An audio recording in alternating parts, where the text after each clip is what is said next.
Så kører jeg tilbage her. Ja. Så svinger vi lige lidt her. Grunden til at jeg valgte den her uddannelse, det var... Altså egentlig i folkeskolen, der var jeg ikke ret god. Fik rigtig dårlig karakter. Men jeg vidste på et eller andet tidspunkt, fandt jeg ud af, hvad det var. Altså hvor min rette hylde det var. Og i 10. klasse, der var sådan et praktiksted i en børnehave. Og så fandt jeg ud af og fik at vide, at det der med at have med mennesker at gøre generelt, det faldt mig ret naturligt. Så har jeg så hørt om Social- og Sundhedsskolen her i Middelfart, hvor man kunne tage et grundforløb. Så tænkte jeg, det er bare lige noget for mig. Jeg var i praktik i distriktspsykiatrien på både hjælpeuddannelsen og assistentuddannelsen. Så det, der fanger mig i praktikkerne, så var det der, at du fik til opgave at skulle passe på et andet menneske. Og de har nogle ressourcer, og de har nogle belastninger.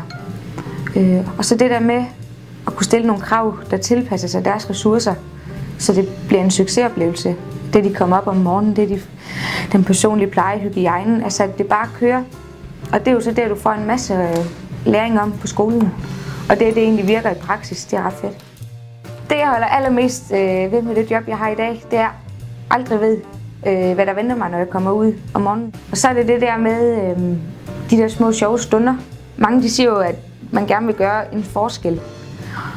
Og det vil jeg jo også rigtig gerne, men jeg ser det ikke sådan abstrakt, sådan noget stort. Det kan være de der bitte små ting i dagligdagen, som gør, at det hele også bare bliver lidt sjovere.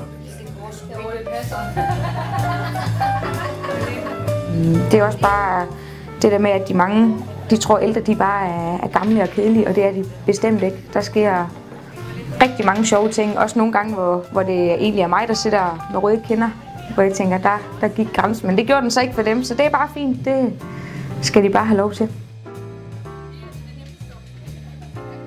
Så hvis du går og tror, at social- og sundhedsuddannelsen den er kedelig, så kan du godt tro om igen, for der sker altså noget her, og det er pissefedt. Vi laver den her med tongfingeren. Hvad betyder det? Det er bare i orden. Ja.